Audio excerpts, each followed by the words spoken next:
आइए सी प्रभु का वचन सीखने लिए जा रहे हैं। आओ हम प्रभु परमेश्वर का वचन सीखने के लिए जा रहे हैं।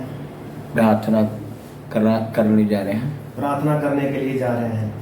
आइए प्रार्थना करेंगे। आइए हम प्रार्थना करेंगे। स्वर्गीय पिता, स्वर्गीय पिता, तेरा धन्यवाद कर दे। आपका धन्यवाद करते हैं। तेरा वचन सीखना चाहते हैं। आपका वचन सीखना चाहते हैं। प्रभु जी, प्रभु जी, अपना वचन खोल के दो। अपना वचन हमें खोल कर दीजिए। प्रभु जी, प्रभु जी, अपने वचन के द्वारा गल करो। अपने वचन के द्वारा हमसे बात कीजिए। प्रभु यीशु मसीह दे नाम च। प्रभु यीशु मसीह के नाम में मांगते हैं। आमीन। आइए असी प्रभु का वचन सीखने लिए जा रहे हैं। आओ हम प्रभु का वचन सीखने के लिए जा रहे हैं। असी इस दे बारे सीख चुके हैं। हम इसके बारे में सीख चुके हैं। इब्राहिम नूं परमेश्वर ने शरीर की आशीष भी दी और आत्मिक आशीष भी दी। अब्राहम को परमेश्वर ने शरीर की आशीष भी दी और आत्मिक आशीष भी दी। इब्राहिम नूं परमेश्वर ने आख्या तू अपना देश छड्ड दे। अब्राहम को परमेश्वर ने कहा कि तुम अपना देश को छोड़ दो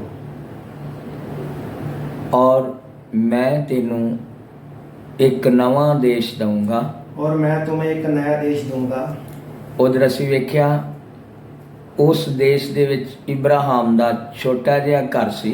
हमने देखा कि उस देश में अब्राहम का एक छोटा सा घर था। जद उन्हें वो निक्का जिहा घर छड्ड दिता, जब उसने अपना छोटा सा घर छोड़ दिया तां परमेश्वर ने उन्हें बहुत बड़ा देश दे दिता। तो परमेश्वर ने उसे बहुत बड़ा देश दे दिया। परमेश्वर ने उन्हें कहा तू अपने साकां नूं छड्ड दे। परमेश्वर ने उससे कहा कि अपने रिश्तेदारों को छोड़ दो। जद रिश्तेदारां नूं जां साकां नूं छड्ड दिता, जब रिश्तेदारों को और अपने साथ संबंधियों को उसने छोड़ दिया, उसनूं परमेश्वर ने बहुत सारे घर जम्मे। उसको परमेश्वर ने बहुत सारे घर जम्मे घर जम जोधे प्रगट करके दिते। योद्धा प्रकट करके दिए। वो हमेशा उहदे नाल रहिंदे, वो हमेशा उसके साथ रहते थे, वो नाल नाल चलदे। उसके साथ साथ चलते थे। फिर परमेश्वर ने आख्या फिर परमेश्वर ने कहा तू अपने प्यो दा घर छड्ड दे। तू अपने बाप का घर छोड़ दे। प्यो दा घर क्यों छड्डना? बाप का घर क्यों छोड़ना है? क्योंकि प्यो हमेशा बाप नूं प्यो जिहड़ा आ हमेशा बेटे नूं वखरा नहीं करदा। क्योंकि बाप कभी भी अपने बेटे को अलग नहीं देखना चाहता। वो चिंता करदा है। वो उसकी चिंता करता है। इसी तरह इसी तरह बहुत सारे लोग सेवा करनी चाहते हैं, सेवा करनी चाहते हैं, प्रभु की सेवा चाहना चाहते हैं, प्रभु की सेवा में आना चाहते हैं। और वो क्यों नहीं आते? और वो क्यों नहीं आते? जिहदा बाप उन्हें सेवा करन तो रोकदा आ जां उहदी चिंता करदा, वो अगे नहीं वधदे। जिसका बाप उससे अपने बच्चे को सेवा करने के लिए रोकता, वो कभी आगे नहीं बढ़ सकता।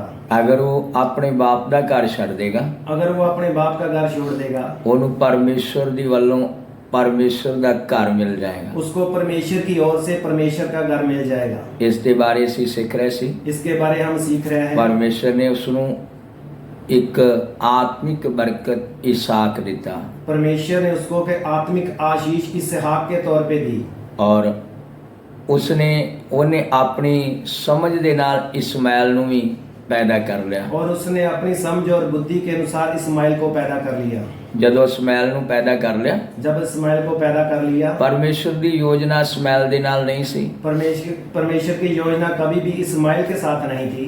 परमेश्वर दी योजना इसहाक दे नाल सी। परमेश्वर की योजना सिर्फ और सिर्फ इसहाक के साथ थी। इस दे बारे असीं सीखिया। इसके बारे में हमने सीखा है। और इसहाक दे द्वारा परमेश्वर दी योजना आ याकूब आऊगा। इसहाक के द्वारा परमेश्वर की योजना की याकूब आएगा। इस्राएल आऊगी। इजराइल आएगी। इस्राएल के बाद मूसा आऊगा। इजराइल के बाद मूसा आएगा। योशुआ आएगा। योशुआ दाऊद और सारे आने के बाद प्रभु यीशु भी। और सबके आने के बाद में प्रभु यीशु भी आएंगे। वो अपनी योजना के अनुसार आऊगा। वो अपनी योजना के अनुसार आएगा। इस्माइल दे नाल कोई योजना नहीं है। इस्माइल के साथ परमेश्वर की कोई योजना नहीं है। इसलिए आत्मिक बरकत और शारीरिक बरकत और शरीर की आशीष। शरीर की बरकत ਜਿੰਨੀ ਦੇਰ ਤੱਕ ਅਸੀਂ ਇਸ ਧਰਤੀ ਤੇ ਜਿਉਨੇ ਉਨੀ ਦੇਰ ਹੀ ਹੈ ਸਾਡੇ ਲਈ। शरीर की आशीष हमारे लिए उतनी देर ही है जितनी देर हम इस धरती पे जिंदा है।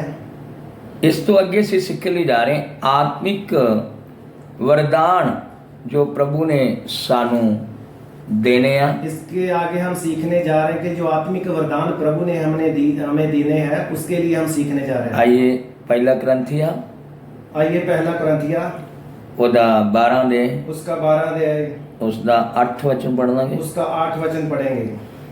ਅਤੇ ਹੋਰ ਕਿਸੇ ਨੂੰ ਕਰਾਮਾਤਾਂ ਵਿਖਾਉਣ ਦੀ ਅਤੇ ਹਰ ਕਿਸੇ ਨੂੰ ਅਗੰਮ ਵਾਕ ਅਤੇ ਹੋਰ ਕਿਸੇ ਨੂੰ 8 ਵਚਨ ਪੜ੍ਹੀ। ਇੱਕ ਨੂੰ ਤਾਂ ਆਤਮਾ ਦੇ ਰਾਹੀਂ ਗਿਆਨ ਦੀ ਗੱਲ ਪ੍ਰਾਪਤ ਹੁੰਦੀ ਹੈ ਅਤੇ ਦੂਏ ਨੂੰ ਉਸੇ ਆਤਮਾ ਦੇ ਅਨੁਸਾਰ ਵਿਦਿਆ ਦੀ ਗੱਲ। बस क्योंकि एक को आत्मा के द्वारा बुद्धि की बातें दी जाती है और दूसरे को उसी आत्मा के अनुसार ज्ञान की बातें। इधर लिखिया आत्मा ਦੇ ਵਿੱਚ ਗਿਆਨ ਦੀਆਂ ਗੱਲਾਂ ਇੱਕ ਵਰਦਾਨ ਆ। यहाँ लिखा आत्मा के द्वारा ज्ञान की बातें एक वरदान है। ਗਿਆਨ ਦੀਆਂ ਗੱਲਾਂ ज्ञान की बातें ਇੱਕ ਵਰਦਾਨ ਆ। ये परमेश्वर की ओर से एक वरदान है। ਇਹ ਆਤਮਿਕ ਵਰਦਾਨ ਆ। ये आत्मिक वरदान है। ਸਰੀਰ ਦੀਆਂ ਗੱਲਾਂ शरीर की बातें ਸਾਰਿਆਂ ਨੂੰ ਸਮਝ ਲੱਗ ਜਾਂਦੀ ਹੈ सबको समझ लग जाती है ਔਰ ਆਤਮਿਕ ਗੱਲਾਂ और आत्मिक बातें ਥੋੜੇ ਲੋਕਾਂ ਨੂੰ ਸਮਝ ਆਉਂਦੀਆਂ। थोड़े ही लोगों को समझ आती है। ਸਰੀਰ ਦੀਆਂ ਗੱਲਾਂ ਥੋੜੀ ਦੇਰ ਦੇ ਲਈ ਹੈ। शरीर की बातें थोड़ी देर के लिए है। ਆਤਮਿਕ ਗੱਲਾਂ ਅਨੰਤ ਕਾਲ ਦੀ ਯੋਜਨਾ ਹੈ। आत्मिक बातें अनंत कालीन की योजना है। इधर लिखिया आत्मिक वरदान यहाँ लिखा है आत्मिक वरदान ਗਿਆਨ ਦੀਆਂ ਗੱਲਾਂ। ज्ञान की बातें। ਹੁਣ ਇਧਰ ਸਾਨੂੰ ਪਰਮੇਸ਼ਰ ਦੇ ਵਚਨਾਂ ਦੇ ਵਿੱਚੋਂ अब हम देखते हैं यहाँ परमेश्वर के वचनों में ਅਸੀਂ ਵੇਖਦੇ ਹਾਂ ਇੱਕ ਤਾਂ ਸਾਡਾ ਸਰੀਰ ਹੈ। हम देखते हैं एक तो हमारा शरीर है। ਸਰੀਰ ਦੇ ਵਿੱਚ ਪ੍ਰਾਣ ਆ। शरीर के अंदर प्राण है। ਇੱਕ ਸਾਡਾ ਮਨੁੱਖ ਦਾ ਆਤਮਾ ਆ। एक उसके अंदर मनुष्य का आत्मा है। ਹੁਣ ਮਨੁੱਖ ਦਾ ਆਤਮਾ ਜਿਹੜਾ ਆ और मनुष्य का आत्मा जो है ਇਹ ਸ਼ੁਰੂ ਇਹਦਾ ਹੈ ਪਰ ਅੰਤ ਨਹੀਂ ਹੈਗਾ। इसकी शुरुआत तो है लेकिन इसका अंत नहीं है। ਇਧਰ ਅਸੀਂ ਵੇਖਦੇ ਹਾਂ ਜ਼ਕਰੀ ਦੀ ਕਿਤਾਬ यहाँ हम देखे हैं जकरिया की किताब 12 ਦੇ 12 अध्याय ਉਹਦਾ ਇੱਕ ਵਚਨ ਪੜ੍ਹ ਲਾਂਗੇ। उसका एक वचन पढ़ेंगे। ਜ਼ਕਰੀਆ ਦੀ ਕਿਤਾਬ जकरिया की किताब 12 ਦੇ 12 अध्याय ਇੱਕ ਵਚਨ ਪੜਾਂਗੇ। एक वचन पढ़ेंगे।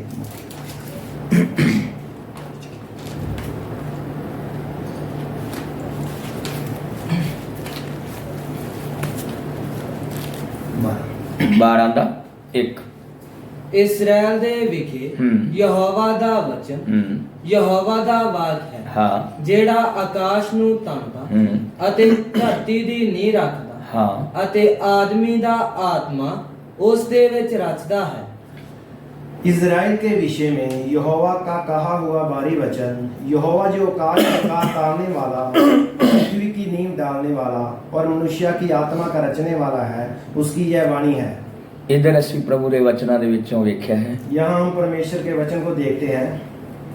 ਪਰਮੇਸ਼ਰ ਦੇ ਆਤਮਾ ਦਾ ਵਰਦਾਨ ਸਾਨੂੰ ਇਹ ਸਿਖਾਉਂਦਾ ਕਿ ਮਨੁੱਖ ਦਾ आत्मा रचा गया। परमेश्वर के आत्मा का वरदान हमें ये सिखाता है कि मनुष्य का आत्मा रचा गया।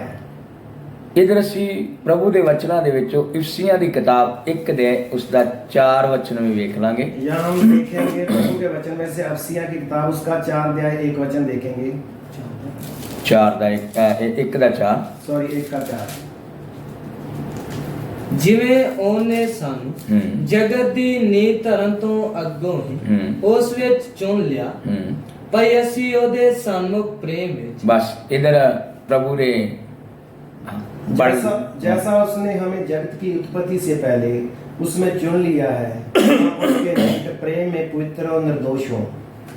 इधर ਅਸੀਂ ਪੜਿਆ ਆ यहाँ से हमने पढ़ा है ਜਗਤ ਦੀ ਉਤਪਤੀ ਜਾਂ ਜਗਤ ਦੀ ਨੀਂਹ ਧਰਨ ਤੋਂ ਅੱਗੋਂ ਹੀ ਸਾਨੂੰ ਉਸਨੇ ਉਸ ਵਿੱਚ ਚੁਣ ਲਿਆ। जगत की उत्पत्ति होने से पहले उसने हमें चुन लिया है। तो फिर इधर एक सवाल आਉਂਦਾ ਆ फिर इधर एक सवाल आता है ਜਦੋਂ ਆਕਾਸ਼ ਧਰਤੀ ਕੁਛ ਵੀ ਨਹੀਂ ਆ, जब आकाश और पृथ्वी कुछ भी नहीं है, ਉਸ ਸਮੇਂ ਅਸੀਂ ਕਿੱਧਰ ਸੀ? उस समय हम कहाँ पर थे? ਉਧਰੋਂ ਅਸੀਂ ਪੜਿਆ उधर हमने पढ़ा है ਮਨੁੱਖ ਦਾ ਆਤਮਾ ਮਨੁੱਖ ਦੇ ਵਿੱਚ ਪਰਮੇਸ਼ਰ ਨੇ ਰਚਿਆ। मनुष्य का आत्मा मनुष्य के अंदर परमेश्वर ने रचा है। ਇਧਰੋਂ ਅਸੀਂ ਪੜਿਆ इधर हमने पढ़ा है ਪਰਮੇਸ਼ਰ ਨੇ ਜਗਤ ਦੀ ਉਤਪਤੀ ਤੋਂ ਪਹਿਲਾਂ ਹੀ ਸਾਨੂੰ ਉਸ ਵਿੱਚ ਚੁਣ ਲਿਆ। परमेश्वर ने जगत की उत्पत्ति से पहले ही उसमें हमें चुन लिया है। ਹੁਣ ਇਧਰ ਜਗਤ ਦੀ ਉਤਪਤੀ ਤੋਂ ਪਹਿਲਾਂ ਅਸੀਂ ਕਿੱਥੇ ਸੀ? अब हम देखते हैं कि जगत की उत्पत्ति से पहले हम कहाँ पर थे। ਇਧਰ ਅਸੀਂ ਪ੍ਰਭੂ ਦੇ ਵਚਨਾਂ ਦੇ ਵਿੱਚ ਵੇਖਿਆ यह हमने प्रभु के वचन में से देखा है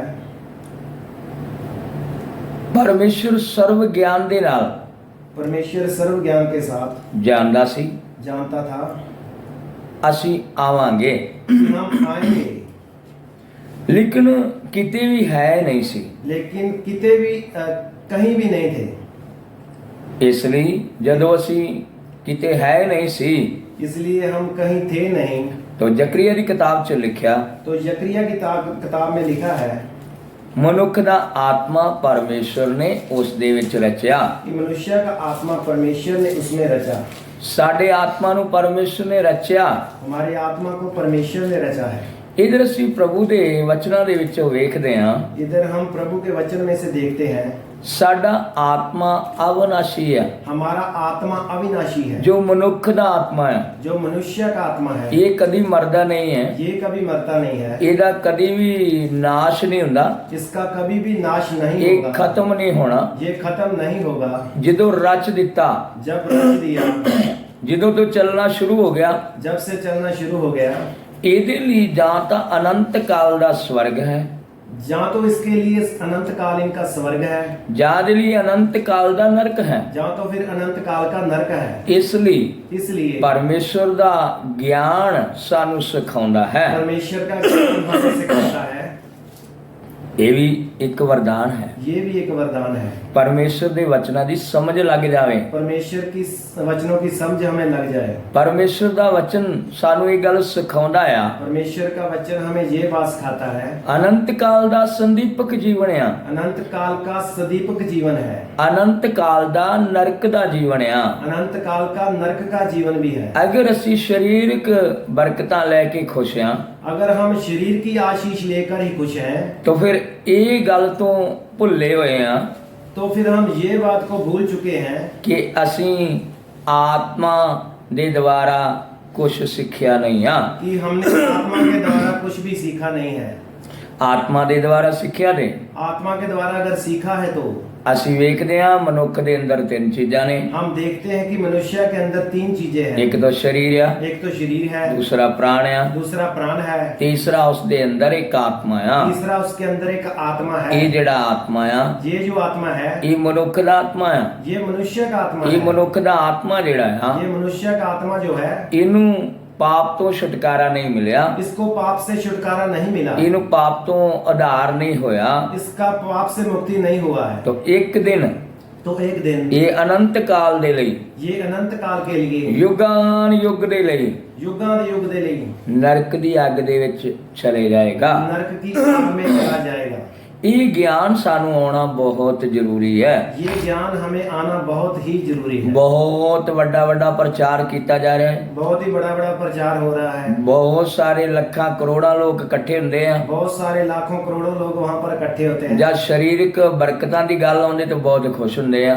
जब शरीर की आशीष का प्रचार होता है तो वो बहुत खुश होते हैं। ਇਸ ਲਈ ਉਹ ਬੜਾ ਆਨੰਦ ਨਾਲ ਭਰ ਜਾਂਦੇ ਆ। इसलिए वो बहुत आनंद से भर जाते हैं। ਇਹ ਆਨੰਦ ਥੋੜੀ ਦੇਰ ਦਾ ਹੈ। ये आनंद थोड़ी देर के लिए ਕਿੰਨੀ है। ਦੇਰ ਦੇ ਲਈ? कितनी देर के लिए? 100 ਸਾਲ, 100 साल, 70 ਸਾਲ, 70 साल, 50 ਸਾਲ। 50 साल। ਪਤਾ ਨਹੀਂ ਕਦੋਂ ਸਾਡਾ ਇਹ ਦੁਨੀਆ ਦੇ ਵਿੱਚੋਂ ਜਾਣਾ ਸ਼ੁਰੂ ਹੋ ਜਾਏਗਾ। पता नहीं कब हम इस दुनिया से चले जाएंगे। ਇਹ ਦੁਨੀਆ ਛੱਡ ਕੇ ਜਾਣੀ ਪੈਣੀ ਹੈ। ये दुनिया हमें छोड़कर एक दिन जाना है। ਸਾਨੂੰ ਆਤਮਿਕ ਗਿਆਨ ਆ ਜਾਏ। हमें आत्मिक ज्ञान आना चाहिए। ਉਹ ਗਿਆਨ ਕੀ ਹੈ? वो ज्ञान क्या है? ਮੇਰਾ ਆਤਮਾ मेरा आत्मा ਯੁਗਾਨ ਯੁਗ युगांत युग नरक दी अग च चले गया नरक की आग में चला गया तो कोई भी बचा नहीं सकता। कोई भी हमें वहां से बचा नहीं सकता। तो अज असी प्रभु दे ज्ञान दे बारे सीख रहे हैं, तो आज हम प्रभु के ज्ञान के बारे में सीख रहे हैं, आत्मिक ज्ञान दे बारे सीख रहे हैं। आत्मिक ज्ञान के बारे में सीख रहे हैं। आत्मिक ज्ञान दे बारे सीखांगे तो आत्मिक ज्ञान के बारे हम एक सीखेंगे तो वरदान है। ये एक वरदान है। बहुत सारे लोगों ਨੂੰ बाहर ਦੀਆਂ ਸਰੀਰਕ ਬਰਕਤਾਂ ਦੇ ਬਾਰੇ ਹੀ ਪਤਾ ਹੈ। बहुत सारे लोगों को सिर्फ शरीर की आशीषों के बारे में ही पता है। प्रभु ਦੇ ਕੋਲ ਆਏ क्यों? प्रभु के पास आए क्यों हैं? प्रभु यीशु ਕੋਲ ही क्यों आए? प्रभु यीशु के पास ही क्यों आए? वो मुक्तिदाता है। वो मुक्तिदाता है। मुक्ति फिर शब्द की है। मुक्ति शब्द क्या है? मुक्ति ਦਾ शब्द ਆ ਅਸੀਂ ਵੇਖਦੇ तो छुटकारा मिल जाना। मुक्ति शब्द का अर्थ ये है कि छुटकारा हो जाना। ਕਿਹੜੀ ਗੱਲ ਤੋਂ? किस बात से? सारी दुनिया शैतान ਦੇ ਵਸ ਵਿੱਚ ਪਈ ਹੋਈ ਆ। सारी दुनिया ही शैतान के वश में पड़ी हुई है। ਪਾਪ ਦੇ ਵਸ ਵਿੱਚ ਪਈ ਹੋਈ ਆ। पाप के वश में है। ਪਾਪ ਦਾ ਜਿਹੜਾ जुर्माना ਜਾਂ दंड ਆ ਉਹ ਹੈ ਨਰਕ ਦੀ ਅੱਗ। पाप की मजदूरी जो है वो मौत है, नरक की आग। नरक ਦੀ ਅੱਗ ਤੋਂ ਬਚਣਾ ਆ ਤਾਂ ਸਾਡੇ ਆਤਮਾ ਨੂੰ ਮੁਕਤੀ ਮਿਲਣੀ ਜ਼ਰੂਰੀ ਆ। नरक की आग से अगर बचना है तो हमारी आत्मा की मुक्ति होनी, छुटकारा होना बहुत जरूरी है। ਇਸ ਲਈ इसलिए ਪ੍ਰਭੂ ਦੇ ਵਚਨਾਂ ਦੇ ਵਿੱਚੋਂ ਪੜਾਂਗੇ। प्रभु के वचन से हम पढ़ेंगे रोमियो ਦੀ किताब 5 ਦੇ रोमियो की किताब 5 ਦੇ उसका 5 अध्याय ਉਹਦਾ 12 वचन। उसका 12 वचन।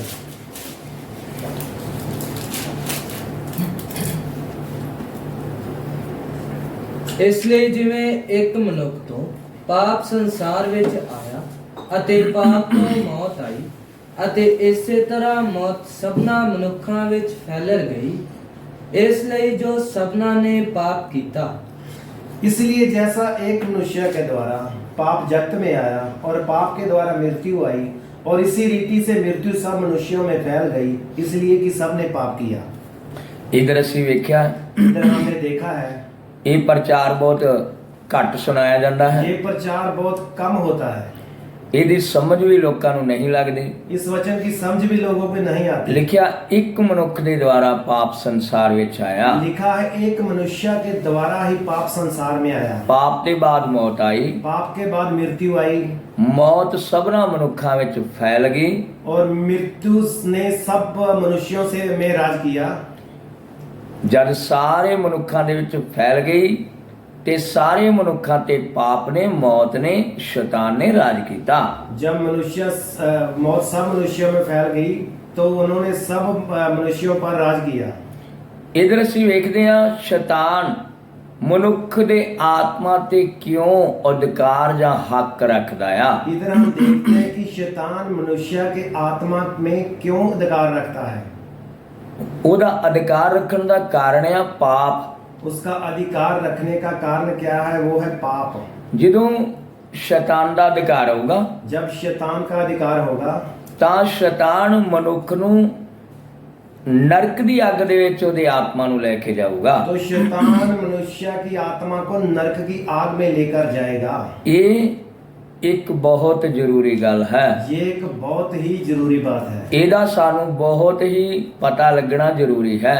इसका हमें पता चलना बहुत ही जरूरी है। ਅਸੀਂ ਬਹੁਤ ਗੀਤ ਗਾਉਣੇ ਖੁਸ਼ੀ ਦੇ ਨਾਲ, हम खुशी से बहुत से गीत गाते हैं, ਪਰ ਮੁਕਤੀ ਨਹੀਂ ਮਿਲੀ।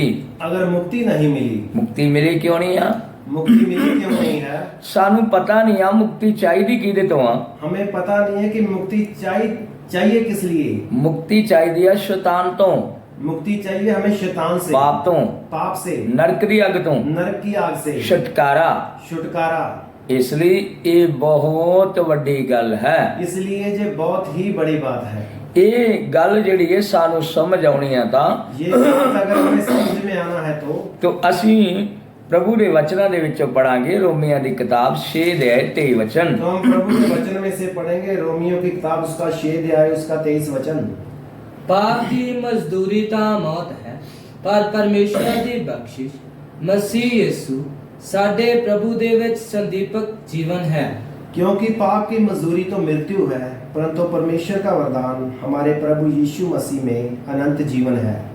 ਇਹ ਆਤਮਾ ਦਾ ਗਿਆਨ ਸਾਨੂੰ ਆਉਣਾ ये आत्मा का ज्ञान हमें आना है। ਇਹ ਵੀ ਇੱਕ ਵਰਦਾਨ ਹੈ। ये भी एक वरदान है।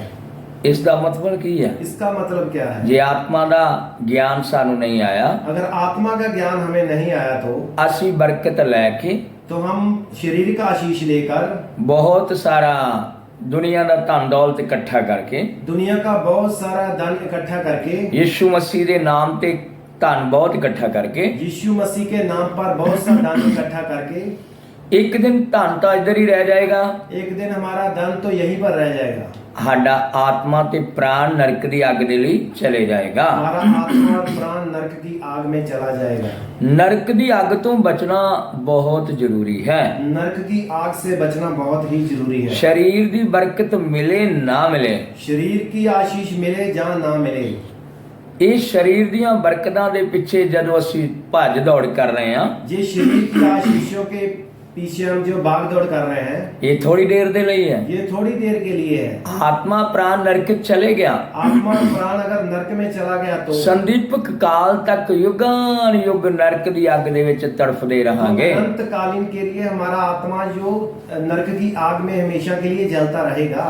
ਇਸ ਲਈ इसलिए ਸਾਨੂੰ ਪ੍ਰਭੂ ਦੇ ਵਚਨਾਂ ਦੀ ਸਮਝ ਲੱਗਣੀ ਹੈ। हमें परमेश्वर के वचनों की समझ आनी है। ਲਿਖਿਆ ਆ, लिखा है ਪਰਮੇਸ਼ਰ ਦੀ ਬਖਸ਼ਿਸ਼ ਤੇ ਪਾਪ ਦੀ ਮਜ਼ਦੂਰੀ। लिखा है परमेश्वर की आशीष और पाप की मजदूरी। ਪਰਮੇਸ਼ਰ ਦੀ ਬਖਸ਼ਿਸ਼ ਆ, ਉਹ ਪਾਪ ਸਾਨੂੰ ਬਖਸ਼ ਦਿੰਦਾ ਹੈ। परमेश्वर की आशीष ये है कि वो हमारे पाप हमें माफ कर देता है। ਪਾਪ ਦੀ ਮਜ਼ਦੂਰੀ ਹੈ ਨਰਕ ਦੀ ਅੱਗ। पाप की मजदूरी है नरक की आग। ਹਰ ਵਿਅਕਤੀ ਪਾਪ ਕਰ ਰਿਹਾ ਹੈ, हर एक इंसान पाप कर रहा है। ਝੂਠ ਬੋਲਦਾ ਹੈ, वो झूठ बोलता है, ਚੋਰੀ ਕਰਦਾ ਹੈ, चोरी करता है, ਤਰ੍ਹਾਂ ਤਰ੍ਹਾਂ ਦੇ ਨਾਲ ਰੁੱਖਾਂ ਦੀ ਮਨੁੱਖਾਂ ਦੀ ਪੂਜਾ ਕਰਦਾ ਹੈ, अलग अलग तरीके से वो पेड़ पौधों की पूजा कर रहा है, मनुष्यों की पूजा कर रहा है, ਉਹਨੂੰ ਪਰਮੇਸ਼ਰ ਮੰਨਦਾ ਹੈ। उन्हीं को परमेश्वर मान रहा है। ਸੱਚੇ ਪਰਮੇਸ਼ਰ ਨੂੰ ਛੱਡ ਕੇ सच्चे परमेश्वर को छोड़कर ਕਾਗਜ਼ ਦੀ, कागज की, ਲੱਕੜ ਦੀ, लकड़ी की, ਪੱਥਰ ਦੀ पत्थर की ਪੂਜਾ ਕਰਦਾ ਹੈ। पूजा कर रहा है। ਜਦੋਂ ਪਾਪ ਕਰ ਰਿਹਾ ਹੈ, जब वो ये पाप कर रहा है, ਇਸ ਪਾਪ ਦੀ ਮਜ਼ਦੂਰੀ इस पाप की मजदूरी ਹੈ ਨਰਕ ਦੀ ਅੱਗ। नरक की आग है। ਕਿਉਂ? क्यों? ਕਿਉਂਕਿ ਲੱਕੜ ਕਦੀ ਵੀ ਗੱਲ ਨਹੀਂ ਕਰਦੀ, क्योंकि लकड़ी कभी भी हमसे बात नहीं करती। ਰੁੱਖ ਜਾਂ ਫਿਰ ਕਾਗਜ਼ ਕਦੀ ਵੀ ਗੱਲ ਨਹੀਂ ਕਰਦਾ, पेड़ या फिर कागज हमसे कभी भी बात नहीं करता। ਪੱਥਰ ਕਦੀ ਨਹੀਂ ਬੋਲਦਾ। पत्थर कभी भी बोलता नहीं है। ਮੁਕਤੀ ਕਿਵੇਂ ਮਿਲੂਗੀ? उदार कैसे होगा? ਉਹਦਾ ਜਿਹੜੀ ਮੁਕਤੀ ਆ ਉਹ ਸਾਨੂੰ ਮਿਲਣੀ ਆ ਤਾਂ ਹਾਂ, उदार अगर हमें मिलना है तो ਸਾਨੂੰ ਪ੍ਰਭੂ ਯਿਸੂ ਦੀ ਬਖਸ਼ਿਸ਼ ਦੇ ਵਿੱਚ ਆਉਣਾ ਪਏਗਾ। हमें प्रभु यीशु मसीह की आशीष के अंदर आना पड़ेगा। ਪਰਮੇਸ਼ਰ ਨੇ परमेश्वर ने ਪਾਪ ਦੀ ਬਖਸ਼ਿਸ਼ ਜਾਂ ਪਾਪ ਦੀ ਮੁਕਤੀ ਜਿਹੜੀ ਆ ਉਹ ਪ੍ਰਭੂ ਯਿਸੂ ਦੇ ਵਿੱਚ ਰੱਖੀ ਹੋਈ ਆ। परमेश्वर ने उसकी जो भी पाप की माफी हो प्रभु यीशु के अंदर ही रखी हुई है। ਪਾਪ ਦੀ ਮਾਫੀ ਮਿਲਣੀ ਆ ਤੇ ਯਿਸੂ ਮਸੀਹ ਤੋਂ ਬਿਨਾ ਕਦੀ ਪਾਪ ਦੀ ਮਾਫੀ ਨਹੀਂ ਮਿਲ ਸਕਦੀ। अगर हमारे पाप माफ होने हैं तो प्रभु यीशु मसीह के बिना और कहीं से भी माफ नहीं होंगे। ਇਸ ਲਈ ਪ੍ਰਭੂ ਯਿਸੂ ਮਸੀਹ ਕੌਣ ਆ? इसलिए प्रभु यीशु मसीह कौन है? ਇਸ ਲਈ ਅਸੀਂ ਪੜਾਂਗੇ ਯਹੋਨਾ ਦੀ ਇੰਜੀਲ ਉਹਦਾ 1 ਅਧਿਆਇ ਉਹਦਾ 1 ਵਚਨ ਪੜਵਾਂਗੇ। इसलिए हम वचन में पढ़ेंगे यूहन्ना 1 अध्याय उसका 1 वचन पढ़ेंगे। ਆਦ ਵਿੱਚ ਵਚਨ ਸੀ, ਔਰ ਵਚਨ ਪਰਮੇਸ਼ਰ ਦੇ ਸੰਗ ਸੀ, ਅਤੇ ਵਚਨ ਪਰਮੇਸ਼ਰ ਸੀ। ਇਹੋ ਆਦ ਵਿੱਚ ਪਰਮੇਸ਼ਰ ਦੇ ਸੰਗ ਸੀ। ਸਭੋ ਕੁਝ ਉਸੇ ਤੋਂ ਰਚਿਆ ਗਿਆ, 14 ਵਚਨ ਵੀ ਅਤੇ ਵਚਨ ਦੇਹਧਾਰੀ ਹੋਇਆ, ਅਤੇ ਕਿਰਪਾ ਅਤੇ ਸਚਾਈ ਨਾਲ ਭਰਪੂਰ ਹੋ ਕੇ ਸਾਡੇ ਵਿੱਚ ਵਾਸ ਕੀਤਾ। ਬਸ आदि में वचन था और वचन परमेश्वर के साथ था और वचन परमेश्वर था। यही आदि में परमेश्वर के साथ था और वचन देहधारी हुआ और अनुग्रह और सच्चाई से परिपूर्ण होकर हमारे बीच में डेरा किया और हमने उसकी ऐसी महिमा देखी जैसे पिता के इकलौते की महिमा। ਇਧਰ ਅਸੀਂ ਪ੍ਰਭੂ ਦੇ ਵਚਨਾਂ ਦੇ ਵਿੱਚ ਵੇਖਿਆ इधर हमने परमेश्वर के वचन में से देखा है ਯਿਸੂ ਮਸੀਹ ਕੌਣ ਹੈ। कि यीशु मसीह कौन है। ਲਿਖਿਆ ਆਦ ਵਿੱਚ ਵਚਨ ਸੀ। लिखा है आदि में वचन था। ਆਦ ਵਿੱਚ ਸਭ ਤੋਂ ਪਹਿਲਾਂ ਵਚਨ ਸੀ। आदि में सबसे पहले वचन ही था। ਵਚਨ ਦੇ ਦੁਆਰਾ ਹੀ ਸਭ ਕੁਝ ਰਚਿਆ ਗਿਆ। वचन के द्वारा ही पूरी सृष्टि हुई। जब वचन के द्वारा सब कुछ रचा गया, जब वचन के द्वारा ही सब कुछ सृष्टि हुआ, वचन दे विच जीवन सी, वचन में जीवन था, ਉਹ ਜੀਵਨ ਇਨਸਾਨ ਦੇ ਲਈ ਚਾਨਣ ਸੀ। वह जीवन इंसान के लिए रोशनी था। ਇਧਰ ਪ੍ਰਭੂ ਦੇ ਵਚਨਾਂ ਦੇ ਵਿੱਚ ਅਸੀਂ ਪੜਿਆ, इधर परमेश्वर के वचन से हमने पढ़ा है, ਉਹੀ ਵਚਨ ਦੇਹਧਾਰੀ ਹੋ ਗਿਆ। वही वचन देहधारी हुआ। ਇਧਰ ਅਸੀਂ ਵੇਖਿਆ ਪ੍ਰਭੂ ਯਿਸੂ ਕੌਣ ਆ। इधर हमने देखा है कि प्रभु यीशु मसीह कौन है। ਉਹ ਜੀਵਨ ਦਾ ਚਾਨਣ ਆ। वह जीवन की रोशनी है। ਉਹ ਜੀਵਨ ਦਾ ਚਾਨਣ ਕਿਹੜਾ ਆ? वो जीवन की रोशनी कौन सी है? ਆਤਮਿਕ ਜੀਵਨ ਦਾ ਚਾਨਣ ਆ। आत्मिक जीवन की रोशनी ਉਹ है। ਸਰੀਰਕ ਚਾਨਣ ਨਹੀਂ ਆ। वो शारीरिक रोशनी नहीं है। ਸਰੀਰ ਦਾ ਚਾਨਣ ਸੂਰਜ ਚੰਦਰਮਾ ਤਾਰੇ ਦਿੰਦੇ ਆ, शरीर की जो रोशनी है वह सूर्य चंद्रमा और तारे देते हैं। ਲੇਕਿਨ ਆਤਮਿਕ ਚਾਨਣ ਪ੍ਰਭੂ ਯਿਸੂ ਦਿੰਦਾ ਆ। लेकिन आत्मिक रोशनी प्रभु यीशु मसीह देते हैं। ਪ੍ਰਭੂ ਯਿਸੂ ਕੌਣ ਆ? प्रभु यीशु कौन है? ਚਾਨਣ ਆ। रोशनी है। ਇਸ ਲਈ ਯੋਹੰਨਾ ਦੀ ਇੰਜੀਲ इसलिए यूहन्ना की इंजील 8 ਅਧਿਆय उसका 8 अध्याय 12 वचन। उसका 12 वचन पढ़ेंगे।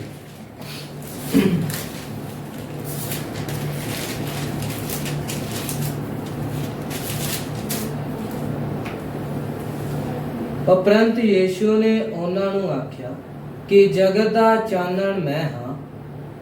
ਜਿਹੜਾ ਮੇਰੇ ਪਿੱਛੇ ਤੁਰਦਾ ਹੈ ਹਨੇਰੇ ਵਿੱਚ ਕਦੇ ਨਾ ਚੱਲੇਗਾ। बस तब यीशु ने फिर लोगों से कहा, जगत की ज्योति मैं हूँ, जो मेरे पीछे हो लेगा वह अंधकार में ना चलेगा। इधर ਅਸੀਂ ਪ੍ਰਭੂ ਦੇ ਵਚਨਾਂ ਚੋਂ ਪੜਿਆ, यहाँ हमने प्रभु के वचन से में से पढ़ा है ਉਹ ਵਚਨ ਦੇ ਵਿੱਚ ਜੀਵਨ ਆ। कि वचन में जीवन है। ਉਹ ਜੀਵਨ ਇਨਸਾਨ ਦਾ ਚਾਨਣ ਆ। वो जीवन इंसान की रोशनी है। इधर प्रभु यीशु खुद भी ये गल आप कह रहे हैं। यहाँ प्रभु यीशु मसीह खुद भी ये बात कह रहे हैं। की कह रहे हैं? क्या कह रहे हैं? जगत दा चानन मैं हाँ। कि जगत की रोशनी मैं हूँ। मेरे पीछे जो चलदा वो कदी हनेरे विच नहीं चलेगा। जो मेरे पीछे चलेगा वो कभी अंधकार में नहीं रहेगा। हनेरा की आ? अंधेरा क्या है? शरीरिक चीज़ां दी सानू समझ लगदी है, शारीरिक आशीषों की तो हमें समझ आती है, लेकिन आत्मा मेरा किधर जाऊगा ये समझ नहीं लगती। लेकिन मेरा आत्मा कहाँ चला जाएगा वो हमें समझ में बिल्कुल नहीं आता। इसलिए अगर चानन दे पीछे चलूंगा, अगर रोशनी के पीछे मैं चलूंगा, मैनू समझ लग जाऊगी तो मुझे समझ लग जाएगी मैं मरने दे बाद किधर जाऊंगा। कि मैं मरने के बाद कहाँ पर जाऊंगा। चानन प्रगट हो जाएगा। रोशनी प्रगट हो जाएगी। वो चानन साडे दिलां दे विच प्रगट होएगा। और रोशनी हमारे दिलों के अंदर ज्योति चमकेगी। वो जब चानन चमकेगा, वो रोशनी जब चमकेगी, साडा जीवन सानू नजर आऊगा। तो हमारा जीवन हमें नजर आएगा। मैं यीशु दे पीछे ते चल रहा हां, मैं यीशु के पीछे तो चलता हूँ, मैं झूठ भी बोलदा हां, मैं झूठ भी बोलता हूँ, मैं चोरी भी करदा हां, मैं चोरी भी करता हूँ, मैं हेरा फेरी भी करदा मैं हां, हेरा फेरी भी करता मैं हूँ, गालां भी कढदा हां। मैं गाली भी निकालता हर हूँ। तरह दे नाल बुरे बुरे काम इंसान करदा हां। हर तरह से साथ इंसान बुरे बुरे काम करता है। इसलिए जब चानन दे नेड़े आवांगे इसलिए जब हम रोशनी के पास आएंगे तां सानू समझ लगूगी तो हमें समझ में आएगा कि मैं किन्ना गुनाहगार कि हां, मैं कितना गुनाहगार हूँ, मैं किन्ना वड्डा पापी हां। मैं कितना बड़ा पापी हूँ। बेशक मेरा मैं चिट्टे कपड़े पा के रखदा हूंगा, बेशक मैं कितने भी सफेद कपड़े पहन कर रखता हूँ, फिर भी पाप अंदर है। फिर भी पाप मेरे अंदर है। पाप अंदरों निकलदा है। पाप अंदर से निकलता है। मनुख नू भ्रिष्ट कर दिंदा है। मनुष्य को वो भ्रष्ट करता है। मनुख भ्रिष्ट होके चलदा है। मनुष्य भ्रष्ट हो जाता है। मनुख भ्रिष्ट होके ही भक्ति करी जांदा है। मनुष्य भ्रष्ट होकर भी भक्ति कर रहा है। इसलिए परमेश्वर नू ये भक्ति पसंद नहीं है। इसलिए परमेश्वर को ये भक्ति बिल्कुल पसंद नहीं है। परमेश्वर नू पसंद है तो आत्मा दी भक्ति पसंद है। परमेश्वर को अगर पसंद है तो आत्मा की भक्ति पसंद है।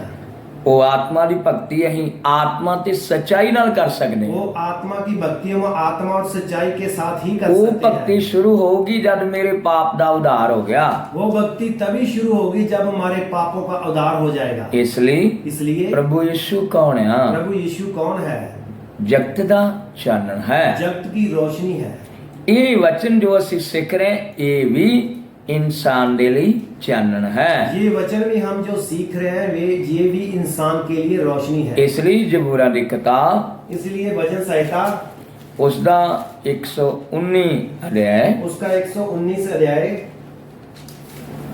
उसका 5 वचन पढ़ांगे। उसका 5 वचन पढ़ेंगे।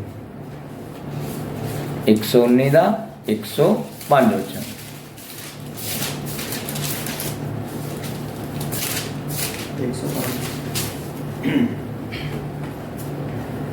ਤੇਰੇ ਵਚਨ ਮੇਰੇ ਪੈਰਾਂ ਲਈ ਦੀਪਕ ਅਤੇ ਮੇਰੇ ਰਾਹ ਦਾ ਚਾਨਣ ਹੈ।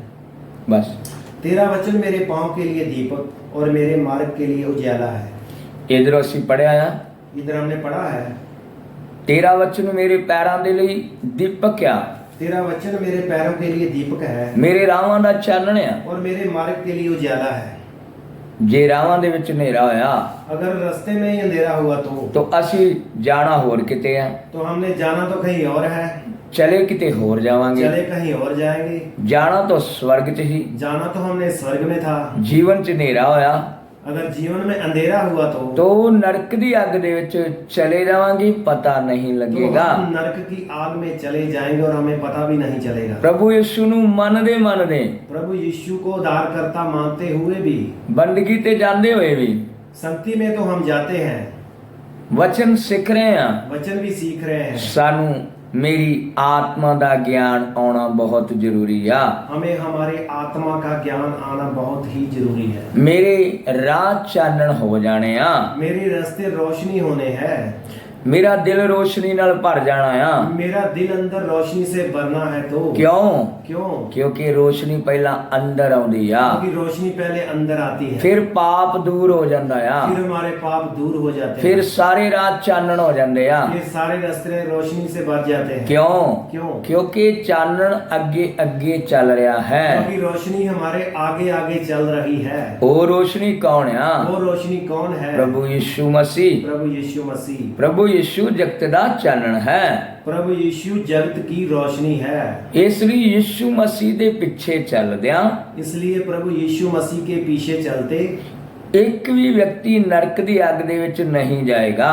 एक भी व्यक्ति नरक की आग में नहीं जाएगा। कौन नहीं जाऊगा? कौन नहीं जाएगा? जिन्नू आत्मा प्राण दा ज्ञान आ, जिसको आत्मा और प्राण का ज्ञान है। मैं एक दिन दुनिया नू छड़ के चले जाना है, मैंने एक दिन इस संसार को छोड़कर चले जाना है। मैं दुनिया नू छड़ के जदों जाऊंगा, मैं संसार को जब छोड़कर जाऊंगा, बरकत तो इधर ही रह जाऊगी, आशीष तो यहीं पर रह जाएगी। यीशु मसीह दे नाम च मिली गड्डी इधर रह जाऊगी, यीशु मसीह के नाम में मिली हुई गाड़ी भी इधर रह जाएगी, यीशु मसीह दे नाम च मिलिया प्लाट इधर रह जाएगा, यीशु मसीह के नाम में खरीदा हुआ प्लॉट भी यहीं पर रह यीशु जाएगा। मसीह दे नाम च बनी हुई एक बड़ी सारी कोठी इधर रह जाऊगी, यीशु मसीह के नाम पर यहाँ पर बनाई हुई एक बड़ी सारा बंगला भी इधर रह जाएगा। यीशु मसीह दे नाम च प्रार्थना भवन लई बहुत बड़ी जगह लई भी इधर ही रह जाऊगी। यीशु मसीह के नाम पर प्रार्थना भवन के लिए एक बहुत बड़ी जगह जो ली थी वो भी यहीं पर रह जाएगी। अगर मेरा उद्धार नहीं होया, अगर मेरा उद्धार नहीं हुआ, मैनू मुक्ति नहीं मिली, मुझे मुक्ति नहीं मिली, मैनू आत्मा ते प्राण दा ज्ञान नहीं आया, मुझे आत्मा और प्राण का ज्ञान नहीं आया, यीशु मसीह दे पीछे चलदे चलदे भी, यीशु मसीह के पीछे चलते चलते भी, दुनिया दीयां बरकतां लेके भी, संसार की आशीषें लेकर भी एक दिन नरक दी आग दे विच चले जावांगे। एक दिन हम नरक की आग में चले जाएंगे। इसलिए 130 वचन पढ़ ले। इसलिए इसका 130 वचन पढ़ेंगे। तेरे वचनां दा खुलना चानਣ ਦਿੰਦਾ ਹੈ, ਉਹ ਸਿੱਧੇ ਸਾਦੇ ਲੋਕਾਂ ਨੂੰ ਸਮਝ ਬਖਸ਼ਦਾ ਹੈ। तेरी बातों के खुलने से प्रकाश होता है, उससे बोले लोग समझ प्राप्त करते हैं। इधर प्रभु दे वचना चो आया, तेरे वचना दा खोलना चानਣ ਦਿੰਦਾ है। यहाँ हमने पढ़ा कि तेरी बातों के खुलने से प्रकाश होता है, ਇਹ ਸਿੱਧੇ ਸਾਦੇ ਲੋਕਾਂ ਨੂੰ ਸਮਝ ਬਖਸ਼ ਦਿੰਦਾ। उससे बोले लोग समझ प्राप्त करते हैं। ਇਹਦਾ ਮਤਲਬ ਕੀ ਹੈ? इसका मतलब क्या है? ਤੂੰ ਪੜਿਆ ਲਿਖਿਆ ਹੈ ਕੋਈ ਗੱਲ ਨਹੀਂ, तू पढ़ा लिखा है कोई बात नहीं, ਤੂੰ ਅਨਪੜ੍ਹ ਹੈ ਕੋਈ ਗੱਲ ਨਹੀਂ, तू अनपढ़ भी है तो कोई बात ਤੈਨੂੰ नहीं, ਕੁਝ ਨਹੀਂ ਆਉਂਦਾ ਕੋਈ ਗੱਲ ਨਹੀਂ, तुम्हें कुछ भी नहीं आता तो भी कोई बात ਤਦ नहीं, ਵੀ ਪਰਮੇਸ਼ਰ ਦਾ ਵਚਨ ਤੇਰੀ ਸਮਝ ਗਿਆਨ ਖੋਲ ਦਊਗਾ। तो भी परमेश्वर का वचन तुम्हारी समझ और बुद्धि खोल देगा। ਉਹ ਗਿਆਨ ਕਿਹੜਾ ਆ? वो ज्ञान कौन सा है? ਉਹ ਆਤਮਿਕ ਗਿਆਨ ਹੈ। आत्मिक ज्ञान है। ਪ੍ਰਭੂ ਯਿਸੂ ਕੌਣ ਹੈ? प्रभु यीशु कौन है? ਉਹ ਆਤਮਾ ਨੂੰ ਨਰਕ ਦੀ ਅੱਗ ਤੋਂ ਛਡਾਉਣ ਦੇ ਲਈ ਆਇਆ ਹੈ। वो हमारे आत्मा को नरक की आग से छुड़ाने के लिए आया है। ਇਸ ਲਈ ਪ੍ਰਭੂ ਯਿਸੂ ਮਸੀਹ ਹੀ ਸੱਚਾ ਪਰਮੇਸ਼ਰ ਹੈ। इसलिए प्रभु यीशु मसीह ही एकमात्र सच्चा परमेश्वर है। यीशु मसीह ही उद्धार करता है, यीशु मसीह ही हमारा उद्धार करता है, ਜਾਂ ਮੁਕਤੀ ਦਾਤਾ ਹੈ। जहाँ मुक्ति दाता है। ਇਸ ਲਈ ਅੱਜ इसलिए आज ਅਸੀਂ ਪ੍ਰਭੂ ਦੇ ਵਚਨਾਂ ਦੇ ਵਿੱਚੋਂ हमने प्रभु के वचन में से ਆਤਮਿਕ ਵਰਦਾਨ ਦੇ ਬਾਰੇ ਸਿੱਖਿਆ। आत्मिक वरदान के बारे में सीखा है। ਉਹ ਇੱਕ ਗਿਆਨ ਆ, वो एक ज्ञान है, ਉਹ ਆਤਮਿਕ ਗਿਆਨ ਆਉਣਾ ਆ। वो आत्मिक ज्ञान आना ਉਹ है। ਕਿਹੜਾ ਗਿਆਨ ਆ? वो कौन सा ज्ञान है? ਮੈਂ ਪ੍ਰਭੂ ਦੇ ਪਿੱਛੇ ਚੱਲ ਰਿਹਾ ਆ, मैं प्रभु के पीछे चल रहा हूँ, ਮੈਂ ਪ੍ਰਭੂ ਦੇ ਪਿੱਛੇ ਚੱਲ ਰਹੀ ਆ मैं प्रभु के पीछे चल रही हूँ। ਕਿ ਮੈਂ स्वर्ग जाऊंगा, क्या मैं स्वर्ग जाऊंगा? कि मेरा उद्धार हो गया है, क्या मेरा उद्धार हो चुका मेरा है? जीवन बदल गया है, क्या मेरा जीवन बदल चुका है? ਮੇਰੇ ਜੀਵਨ ਦੇ ਵਿੱਚ ਬਹੁਤ ਸਾਰੀਆਂ ਜੋ ਕਮੀਆਂ ਸੀ ਉਹ ਨਿਕਲ ਗਈਆਂ ਨੇ। मेरे जीवन में जो भी कमियां थी क्या वो निकल चुकी है? ਨਹੀਂ ਨਿਕਲੀਆਂ तो नहीं निकली तो ਆਪਣੇ ਜੀਵਨ ਤੇ ਧਿਆਨ ਦੇ। अपने जीवन पे ध्यान दीजिए। ਇਸ ਲਈ ਦੁਨੀਆ ਦੀਆਂ ਬਰਕਤਾਂ ਥੋੜੀ ਦੇਰ ਦੀਆਂ ਨੇ, इसलिए शरीर की आशीषें थोड़ी देर के लिए है, ਆਤਮਿਕ ਬਰਕਤ ਯੁਗਾਨ ਯੁਗ ਦੇ ਲਈ ਹੈ। आत्मिक आशीषें जो अनंत कालीन के लिए है। ਇਸ ਲਈ ਅੱਜ ਪ੍ਰਭੂ ਦੇ ਵਚਨਾਂ ਦੇ ਵਿੱਚੋਂ इसलिए आज हमने प्रभु के वचन में से ਇਹ ਗੱਲ ਸਿੱਖ ਰਹੇ ਸੀ। ये बात सीख रहे हैं। आत्मिक ज्ञान आत्मिक ज्ञान एक वरदान है। एक वरदान है। आइए प्रार्थना करेंगे। आइए हम प्रार्थना करेंगे। स्वर्गीय पिता, स्वर्गीय पिता, तेरा धन्यवाद करते हैं आपका धन्यवाद करते हैं प्रभु जी। प्रभु जी, तेरा वचन लोगों ਨੂੰ समझ आवे तेरा वचन लोगों को समझ में आए। प्रभु। हर कोई प्रभु जी, हर कोई नरक दी अग तो बच जावे नरक की आग में से बच जाए। प्रभु। हमेशा तेरी नाल रवे, प्रभु जी हमेशा आपके साथ रहे, तेरी आत्मिक योजना दे विच आ जावे आपकी आत्मिक योजना के अंदर आ जाए। प्रभु। एक एक दियां आत्मिक अखां नूं खोल दिओ प्रभु जी, एक एक की आत्मिक आंखों को खोल दीजिए। आज प्रभु तेरा वचन लोकां नाल गल करे। आज का वचन प्रभु जी लोगों से बात करें, यीशु मसीह दे नाम च, यीशु मसीह के नाम पे। आमीन। आमीन।